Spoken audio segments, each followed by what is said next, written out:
A woman trafficked from Taiwan to the US as a child comes back to try to find her birth parents. Women's groups are providing free legal assistance to victims of sexual harassment.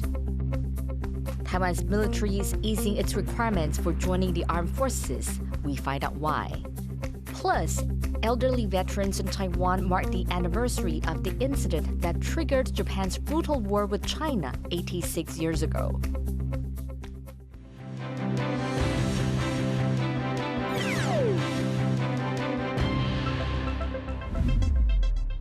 A warm welcome to TaiwanPlus News. I'm Betty Chen. An American woman who was separated from her Taiwanese birth parents as a toddler has come back to the country to try to find them. Louise Watt reports. 主上尾巴零年代的台北，我的语言名叫郭慧茹。 Paramedic Kor Downing-Rees was adopted and taken to the United States at age 3. Now, Chinese is a foreign language to her. She is known since childhood of her Taiwanese origins, but her name and date of birth were falsified.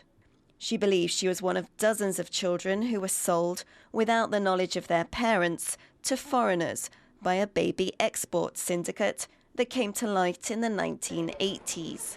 Now Downing-Rees is in Taiwan with her adoptive mother to search for her birth parents. Knowing your roots helps you develop as a person. It's a hard thing to describe, that sense of loss, but I've always wanted to feel that and just know where I come from. She's brought baby photos with her, has taken a DNA test, and showed journalists a mole on her neck in hopes that her parents will recognize her. I understand that they may not be alive still, or their circumstances, they may have moved, but that's why I said even if I don't meet my birth parents, my mother and father, I would still be interested in meeting anyone in my family. A child welfare organization is helping her and other suspected victims of the baby export syndicate.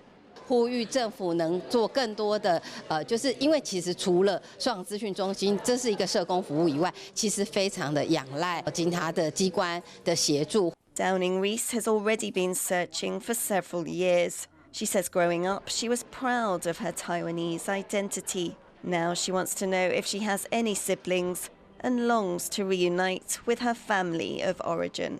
Alex Chen and Louise Watt for TaiwanPlus. Taiwan is going through its biggest Metoo movement, where over 200 people accused their abusers. Now women's groups are forming a task force of lawyers to provide free assistance. Bing Wang reports. This is the Taiwan's Women's Center in Taipei. It's become a focal point in the last 6 weeks because over 200 people have come out against alleged sexual harassment. Now, organizations everywhere have formed a team of 30 lawyers to assist the victims free of charge.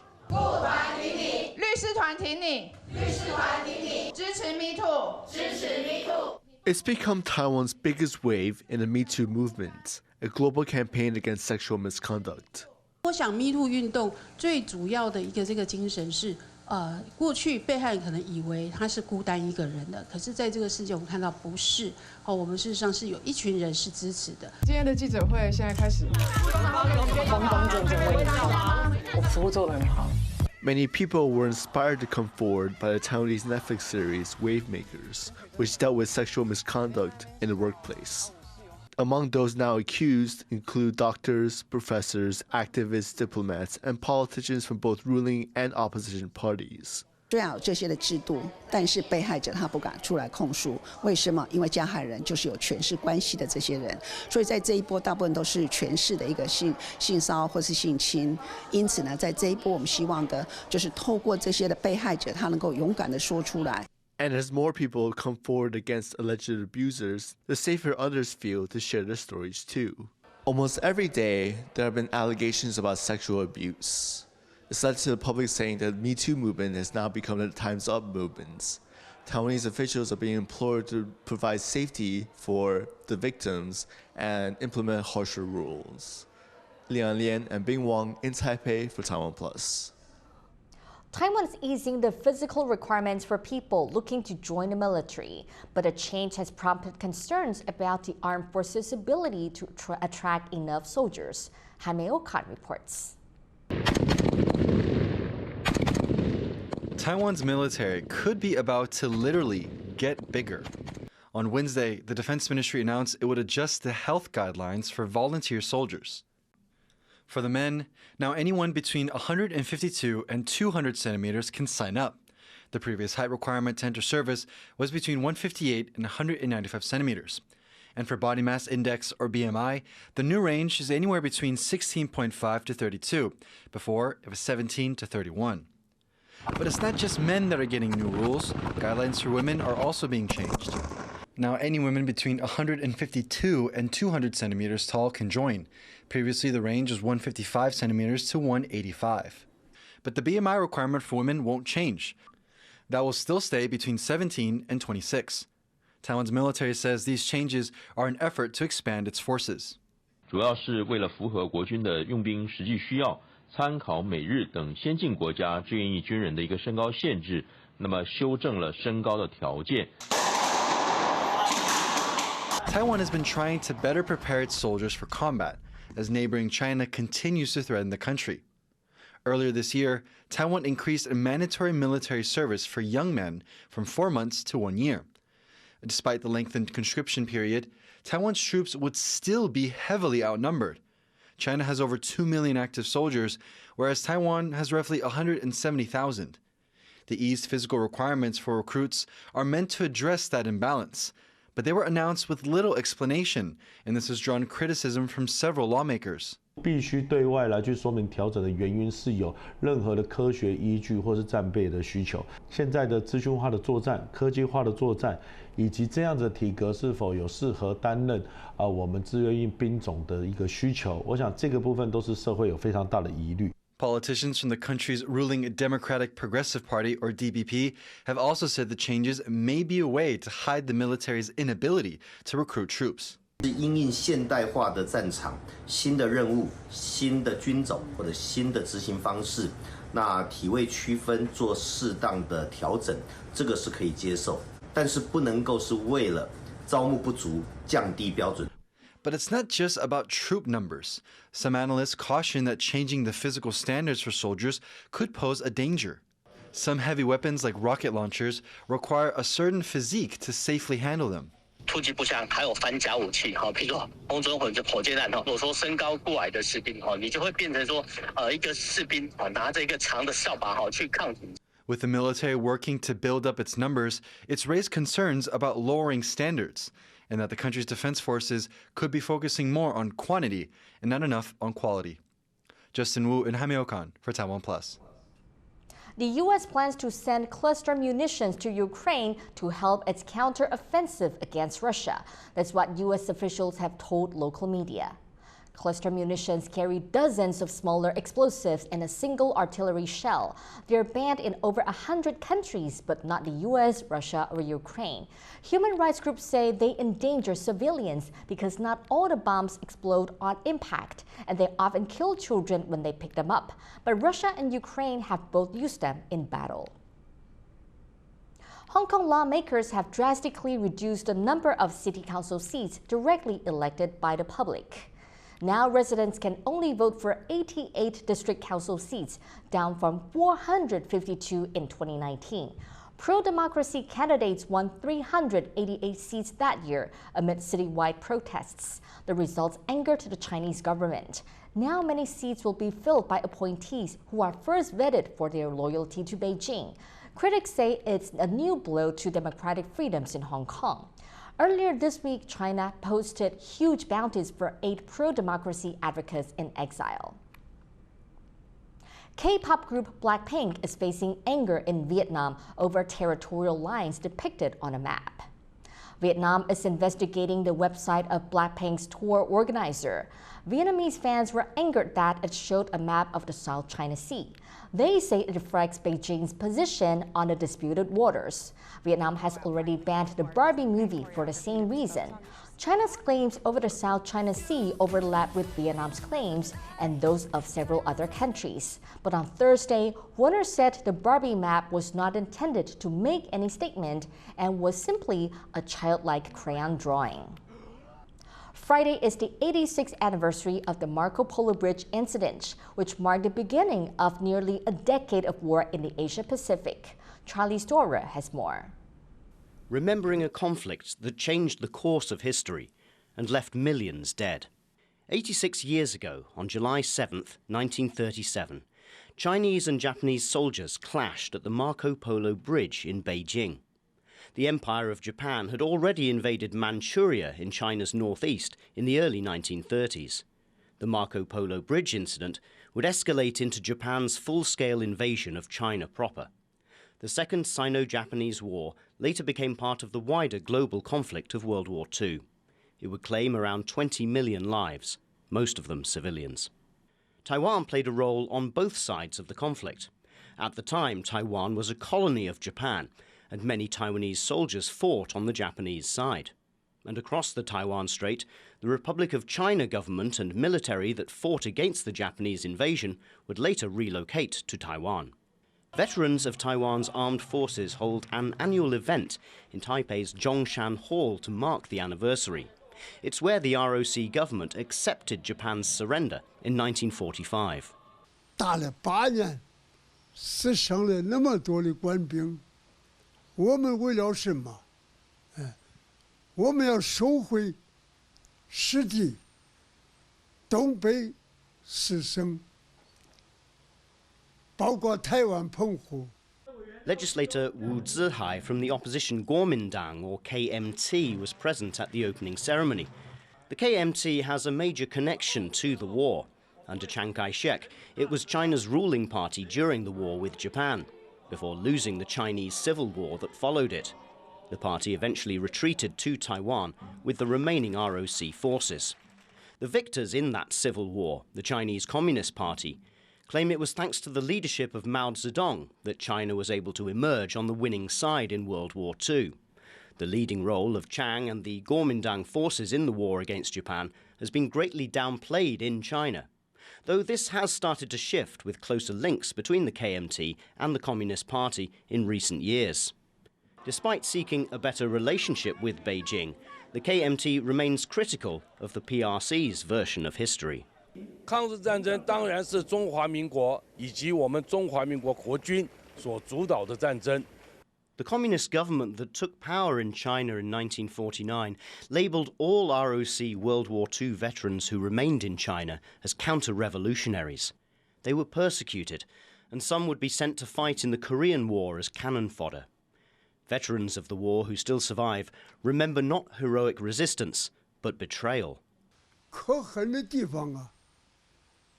他不但不抗日，他给日本勾结，专打国军，国军前边打日本后边，是吧？ While Beijing continues to seek to convince the world of its version of history, surviving veterans of that bitter war in Taiwan remember something very different. John Su, Klein Wang, Sam Hui, and Charlie Storer for TaiwanPlus. U.S. Treasury Secretary Janet Yellen is calling on China to implement market reforms.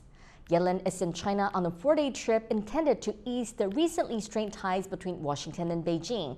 Aside from urging China to ease restrictions, she also said the U.S. will hit back on what she called unfair economic practices.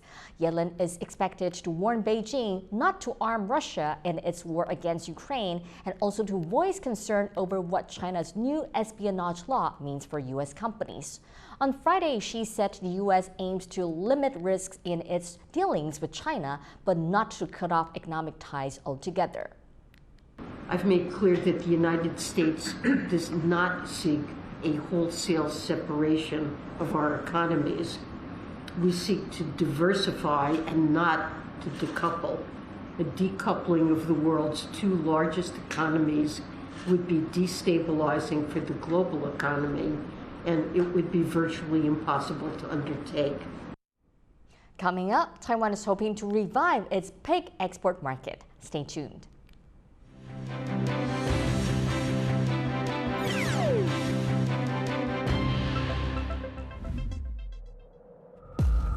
At Connected, we believe in the power of dialogue. Taipei 101 station. It's not just about the headlines, it's about finding common ground. Join the conversation. Connected with Divya Gopalan on TaiwanPlus.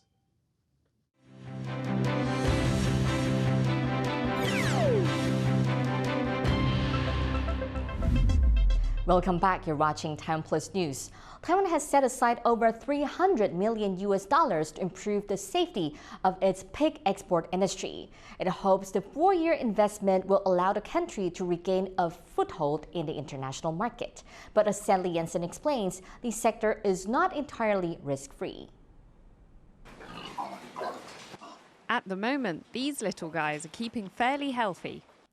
But it's in this kind of close proximity and in the animal agriculture industry as a whole that zoonotic diseases spread. Taiwan knows this better than most places. Its pig farming industry took a huge hit at the end of last century as a massive foot and mouth outbreak led to farmers culling around 3.8 million pigs. The export industry never really recovered, but now is trying to make a comeback.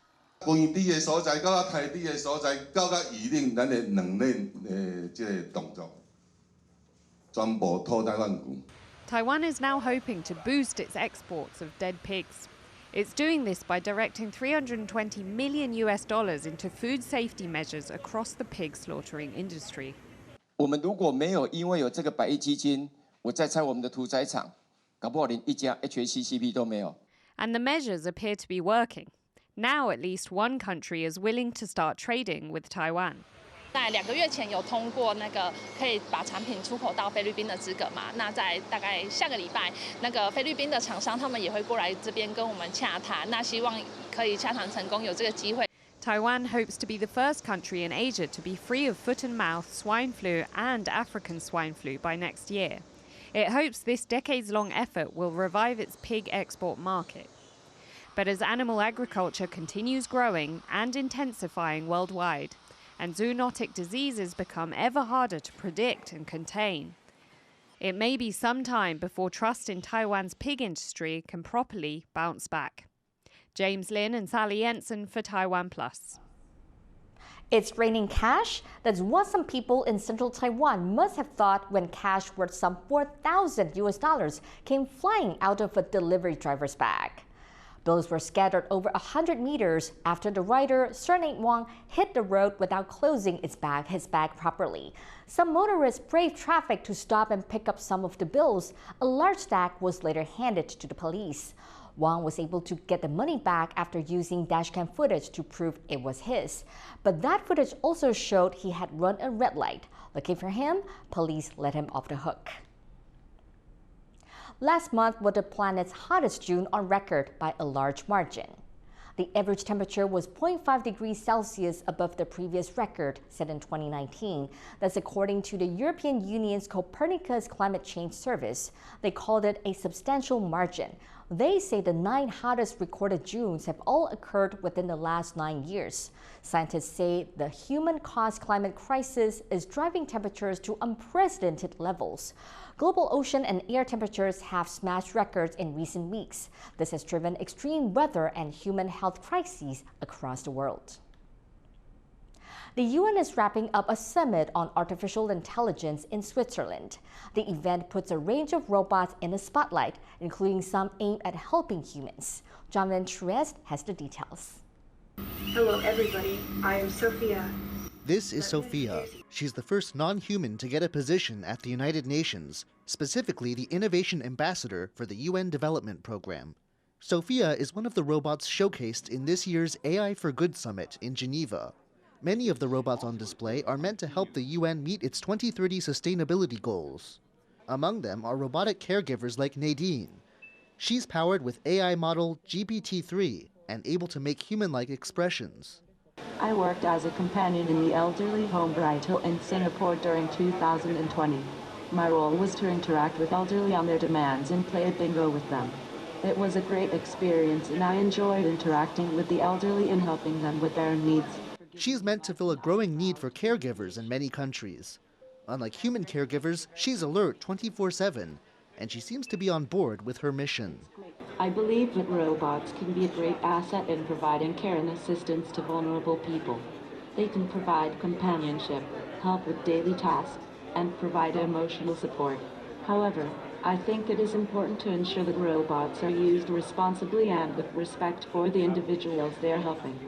There were fun creations on display too, like one member of a robotic band. I'm in Geneva, and I'm ready to rock this world with my wild and funky vibes. It's time to break the bonds of the mundane and create something new and beautiful. Let's get wild and make the future a better place. It's gonna be wild.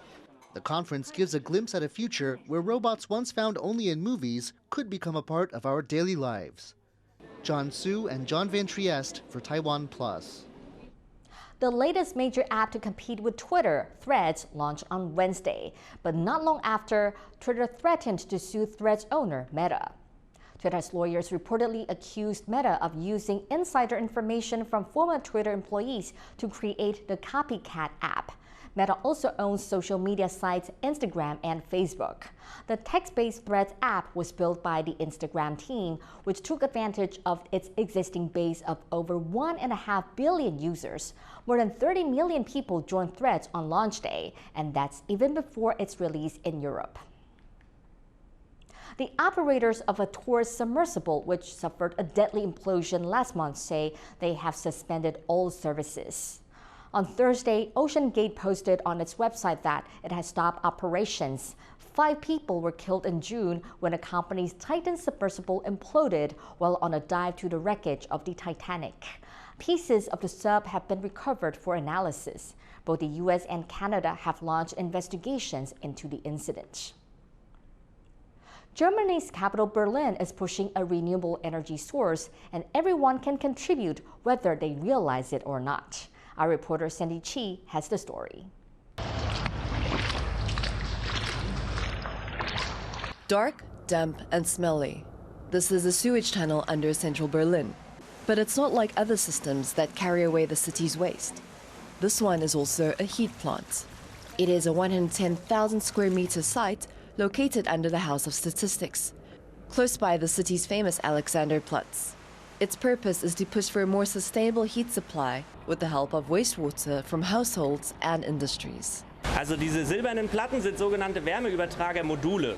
Da strömt das Abwasser drüber hinweg und in den Modulen strömt das Wasser, was wir dann im Quartier verteilen. Und durch einen Temperaturunterschied kann es Wärme aus dem Abwasser aufnehmen oder im Sommer zum Kühlfall auch abgeben.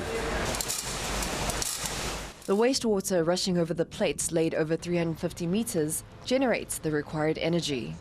Next, heat pumps are used to distribute the recovered energy to nearby neighborhoods. Also es gibt verschiedenste Quellen, die man im Wärmepumpenprozess einsetzen kann. Den meisten ist wahrscheinlich Luft als Wärmequelle bekannt. Dann gibt es noch oberflächennahe Geothermie. Dann könnte man auch Meereswasser oder Flusswasser nutzen. Oder zum Beispiel, wie wir jetzt hier im Projekt, die Abwasserwärme. Germany has the world's highest wastewater reprocessing and recycling rate, with over 96% processed by sewage treatment plants. The Berlin project is scheduled for completion in April 2024. Scott Huang and Sandy Chi for TaiwanPlus. We've all heard happiness is a warm puppy and that laughter is the best medicine. Now a hospital in Belgium is offering both. Bryn Thomas has the details. Another happy reunion. This is Greta Donne, a patient at St. Trudeau Hospital in Belgium. She's here seeking treatment for an infection. And, as part of her recovery, she's had a very special visitor, her dog, Rambo. Ik ben heel blij, want ik ben van de 13e al in het ziekenhuis. En dat is veel te lang voor uw hond te missen. Hè. Dat is enorm plezant dat je dat beestje kunt zien. En je kunt dat niet uitleggen aan een hond, hè, wat er scheelt. Waarom zit je ineens niet thuis? Waarom blijf je zoveel dagen weg? Je kunt dat niet uitleggen. Animals are banned in most hospitals as they pose a hygiene threat. But this can be very frustrating for pet owners in long-term care. That's why St. Trudeau Hospital came up with a plan to reunite patients with their fur babies. They opened a dedicated pet visit pavilion earlier this year, and it's already had a noticeable impact. We merkten vaker dat palliatieve patiënten of patiënten die er langdurig opgenomen zijn, dat die hun huisdier misten, omdat dat toch wel een deel van het gezin is vaak. En vaak organiseerden we dat dan hier in de binnentuin. Dat heeft eigenlijk de aanleiding gegeven dat we dit paviljoen hebben willen zetten. En we merken ook wel dat het voor het welzijn van de patiënten toch wel zeer positief is om hun huisdier soms eens dicht bij hun te hebben. The new building is funded by a cancer charity. Patients use it to see either their cat or dog for 1 hour a week. It's proving essential in keeping spirits high. Dus als je thuis komt, het is nooit niet slecht gezind, het is altijd even lief. Je ziet ook, het is altijd even fijn. Je beschouwt ook als een beetje als gezin, vind ik, gezinslid. Je hebt een hond, je moet er ook voor zorgen. En je bent nooit alleen als je een hond hebt. The new pet-friendly space will also be for rehabilitation with therapy dogs, so these furry friends can help even more people with their recovery. Andy Shea, Sandy Chi, and Bryn Thomas for TaiwanPlus. Thank you for watching TaiwanPlus News. Remember to download the TaiwanPlus app for more stories from Taiwan and around the world. Finally, today we leave you with images of Bertolt Brecht's play with music, The Three Penny Opera, at the 2023 Aix-en-Provence Festival. I'm Betty Chan. Take care and see you next time.